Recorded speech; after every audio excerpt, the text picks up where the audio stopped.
Hello, my name is Chevalier, welcome back to another episode of the Red Galaxy in Aurora, and yeah, in the previous episode we started designing or designating some future colonies in Moscow.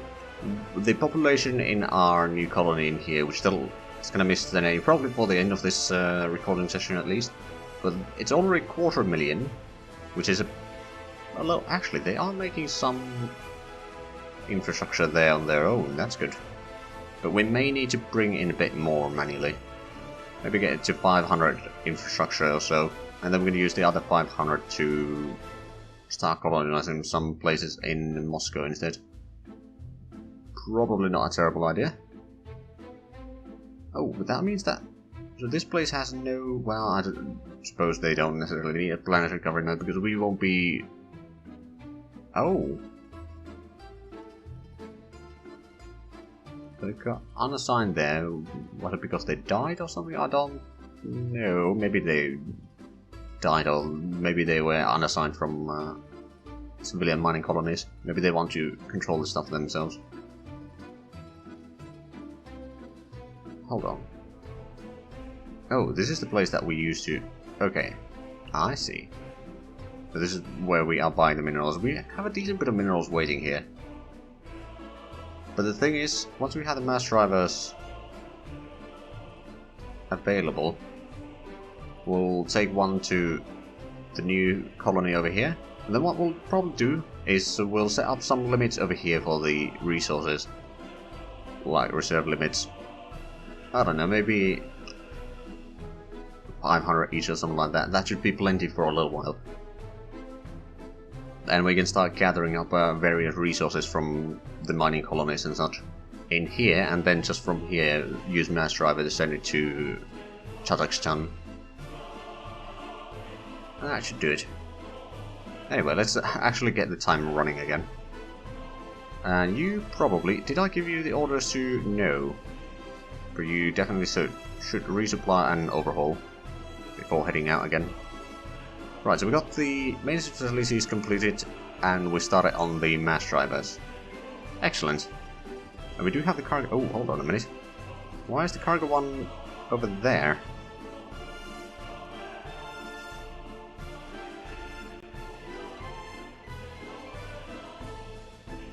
Well, why don't you move to the capital, and then we'll have a look.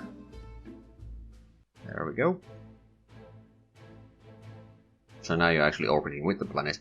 Right, so we got another radar design completed, and we started on the anti-missile radar that we designed earlier.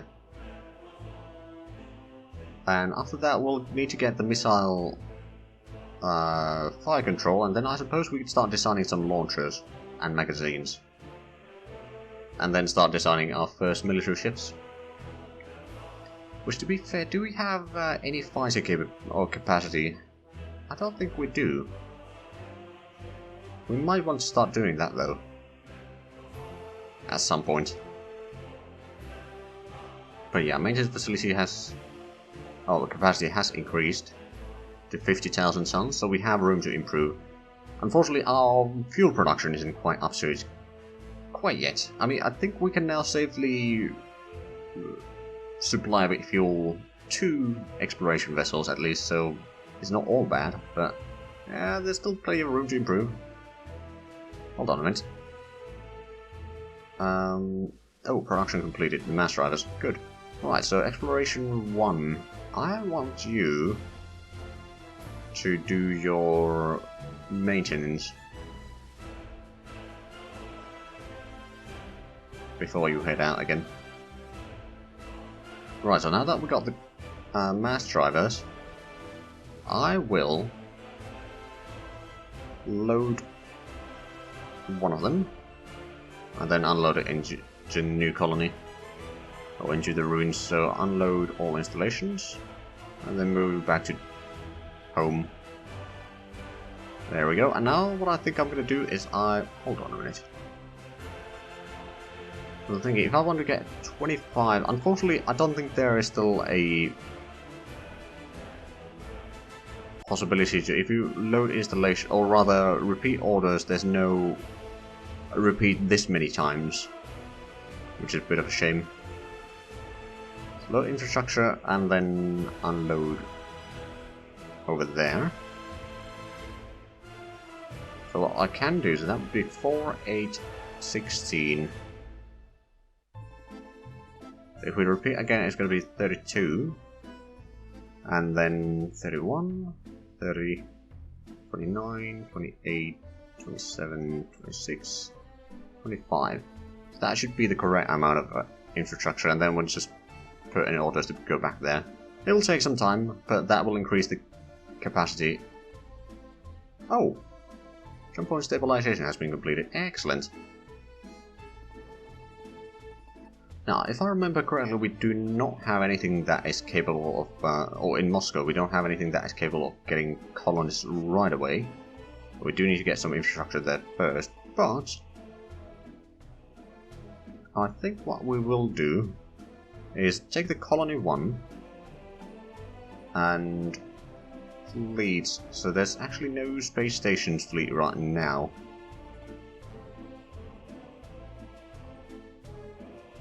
Battle fleet, cargo colony fleet. You know what? Why don't you just unload to the cargo fleet? Release tractor ships. Then you're gonna go to Moscow and take that tractor. Any well, I suppose we can take the specific ship as well. And I think we may want to open up the path to St. Petersburg next. So what you're gonna do is go back to Seoul, or New Seoul, and then St. Petersburg.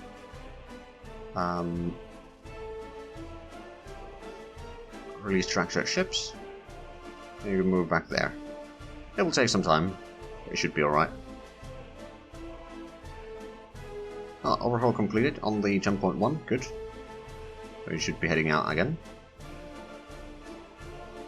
And on the exploration 1. Good. And we got the radar research. Excellent. So that means that if we have a look at the ship design here. So we've got 3 different things. Anti-missile radar is going to be important. And I think... Well, we don't have the magazines or anything like that, so I'm not going to start designing a ship yet. But we do need to go toward, or start designing one soon, I reckon. Right, colony 1 completed orders. Good. And you probably need to get the orders to start... actually, is your... Is there standard orders of building a... or stabilize a jump point? Technically. But at the same time, I think I'll rather do this manually. For the time being anyway, so... Stabilize jump point. How bad is the... Oh right, it doesn't have deployment time. And it doesn't have much of a crew either, if I remember. Total crew 54. That's not too bad. Right, so colony 1 could do some colonization. On the other hand, we don't necessarily need that right now. I think once we're done with increasing the infrastructure to 500, we'll transport 5 mines here. So they can actually start doing something useful. We did get the mass driver destination. Update you there. And you will transport it to V3. And then over here we'll set up the reserves to 500. I wonder, is there a quick way to do this? Ah, no. I don't think there is.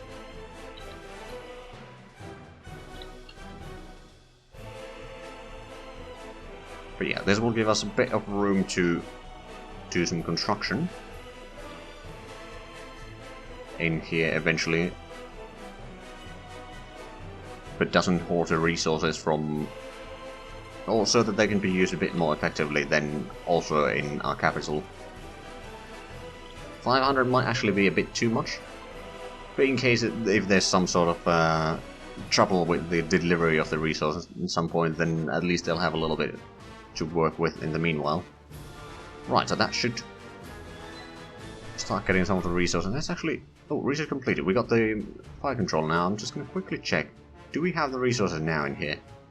Yes, we do. it will be filling up slowly, because this one did have a fair bit of resources, so it will take some time to empty all that, but they should go over the limit at least in boronite and uranium. But anyway, we needed to start the research over here, so I think it's time for us to design the magazine and launchers. So we need to figure out what we want from them. And I think... Right, so let's see, we got the launcher and magazine. That's going to be the only ones that we need, other than, well, the missiles themselves, of course. We'll start with the magazine. We already had a pretty good idea of... hold on, it was 2 extras, wasn't it? No. Oh no, it was on the lower efficiency. Okay, so we need to figure out a new one. It was... Okay, that would... still be kind of usable. Let's see, 76 would not be... Okay, so I think we'll keep the hit to kill at +2.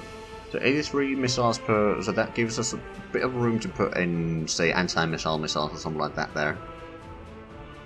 Which we'll probably put in any ship. Or could we get some nice round numbers?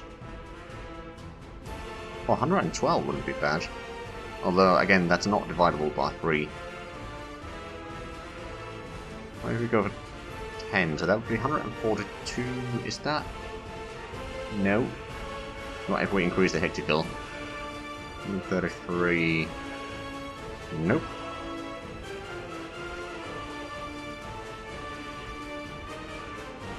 No, I think I don't want to make it too massive, but I want to have something. Oh, 90 wouldn't be bad. I hit to kill 4, so it needs at least few hits to be destroyed. So the explosion is a bit less likely. 90 capacity is actually something easy to work with. So we'll do this, yeah, we'll create one of those. So that's going to be the primary magazine right now. We can make bigger ones at some point, but right now I think we'll go with this. And then the missile launchers. Size 1 missile launcher will create at least that one. And then for the size 3, we'll lower the size a tiny bit, so we'll maybe go for... Hold on, so the regular one would be 30 seconds rate of fire. If we go for a bit smaller, that would be every 2 minutes, that would be 90 tons per launcher. How small can we get? That would be 23 tons for the box launcher, but I don't think we want to go quite that small. I think 60 tons per launcher is not the best. Like, your salvo size is not going to be massive, but you can at least fire relatively frequently. On the other hand, suppose we go for this one, 45 tons. There's a lot of massive increase in the reload time there, so I'm actually going to go with this one. For the time being, anyway. Right, so we'll create that. And then we'll create the size 6 launcher as well. And even this would be relatively small rate of fire. But, I mean, if we increase it to 100-fold, then yeah, it's just going to be massive. But yeah, we'll go with 20 times reload time. That seems to be a nice compromise right now. 120 tons per launcher is not massive, but it does mean that, yeah, the salvo sizes are going to be relatively small. But not so much smaller than compared to the 0.3, because I don't want to go for box launchers too much. I mean, I may get some of those for, like, the attack craft or something like that, but we don't have the necessary or the components designed for the fighters anyway. Right, so I wanted to go with this one, I believe. We'll create that. You know what? We'll create a size 3 box launcher. Just in case. That's so we can have something for a fast attack craft or something like that. There we go. And then if we have a look at the missile design here a little bit. Right, so if we start by designing the Boris Yeltsin anti-ship missile, I like that name. But yes, we wanted to have...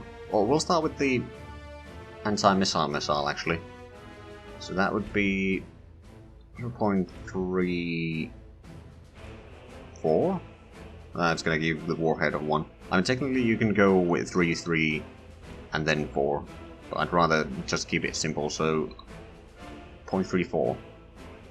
Fuel capacity is probably a bit overkill there right now. We do want to have high engine power here. 250 is probably good. 50 million is about the range that we have. If this is the anti-missile missile, it doesn't need that much fuel. We're going to lower that to 0.1 maybe. Range 10 million is probably more than enough. We won't be spotting the small missiles even nearly that far either, so... What I think is we could perhaps drop that to 0.0. If we go for 1, that would be 1 million kilometers. I think we're going to need to have it like 0.5. We'll go 0.6 so it gives a nice round number for the warhead and fuel capacity combined. That's enough for 6 million kilometers. That's more than enough for anti-missile missile, quite frankly. Right, so the current size, so is there... Oh, right, yeah, the engine size we're going to have to increase a little bit. Let's see, if we go for 0.2... So how much would that be in total size? It still says 1 missile size point, but is there... I believe we can actually increase this a little bit, so if we can... hold on, so that's 0.2, so combined that's 0.6, so technically we should be able to put 0.4 there. And yes, now it's exactly that much, but the speed is rather low. It would have some capabilities of hitting very slow targets, but yeah, no, I'd rather put that a bit smaller and increase the engine size instead.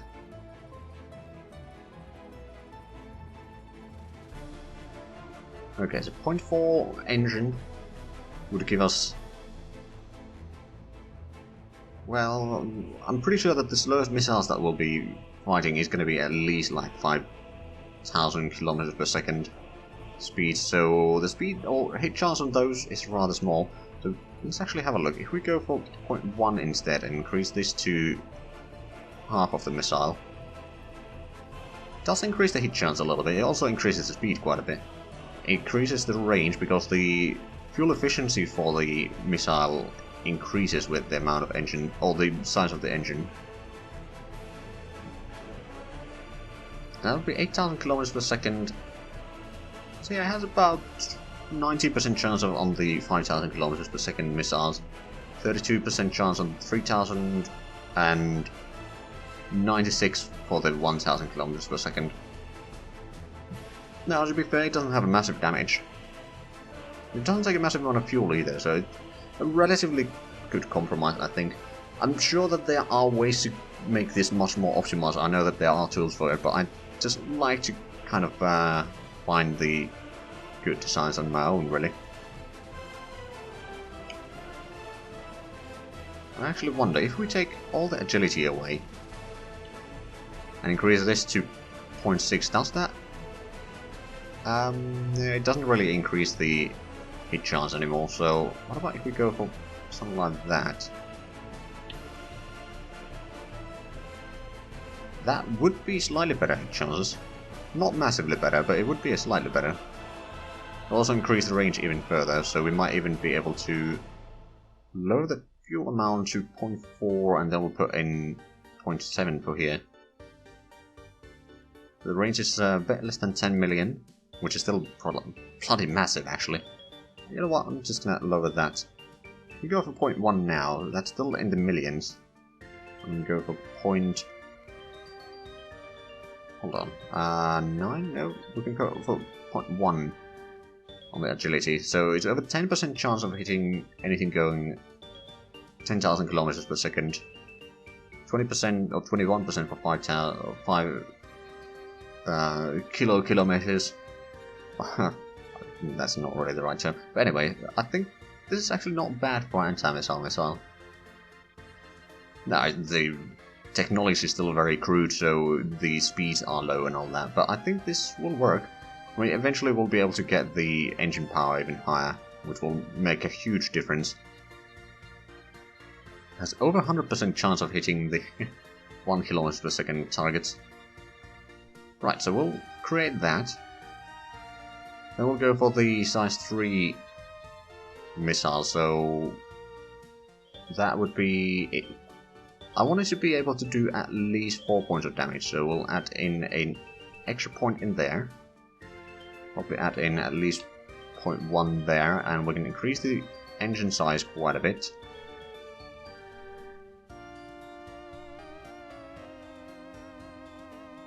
Let's see, if we go for 100 over there,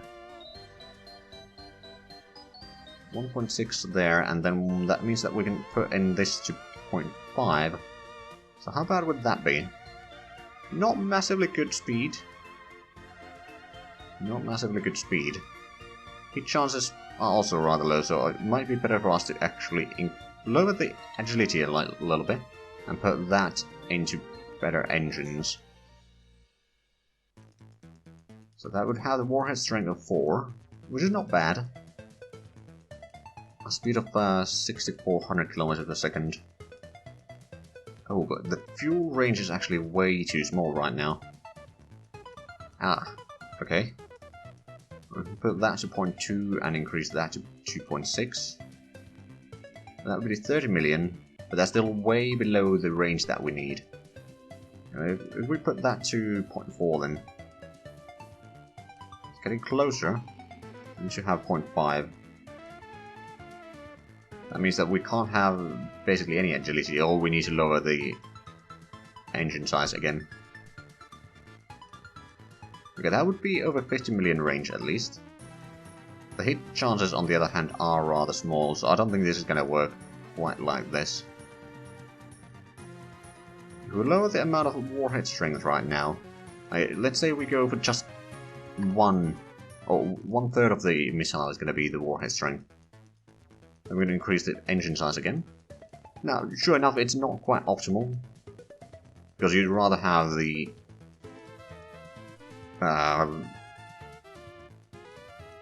missile size to be like 1, 4, 9, 16 and so forth, to have the max penetration, but at the same time, like, I suppose we could research the warhead strength 4. That wouldn't be too bad.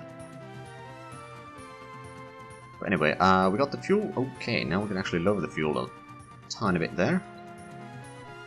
That'd be 50 million kilometers. Increase the agility a tiny bit. And then I can increase the engine size a bit more. Okay, so this would have a fairly decent hit chance on at least low targets. It would have about a quarter chance of the 3 km per second targets, and then... Okay, yeah, it gets pretty bad at the end there.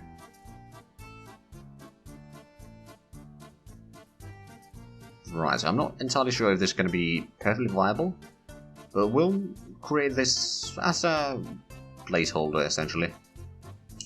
And then if we go for the size 6 of this, we can... Ooh. And actually, before I decide the size 6 missile for that, we definitely need to get the warhead strength, because the amount of warhead power that we need right now to have it to be the 9 damage is half of the missile would have to be the warhead, and that's not going to work. Anyway, so we got the control there. How about... I mean, I'm pretty sure that the anti-missile missile at least is decent. Hold on, so where's the Boris Yeltsin anti-missile missile? There you are. Create that one. I will add in the... Oh, right, yeah, I'll add that to the queue and then get the launchers. It should be done relatively quickly. And after that I will increase the warhead strength. It's gonna be a bit time consuming. We should be alright. Oh wow, bonus of 50% on this research. Damn, that's pretty impressive. But we are unfortunately out of time for this episode, so if you enjoyed this, please like, comment, subscribe if you haven't already. Also, you got the links down below in the description. But other than that, thank you very much for watching, and until next time, bye bye.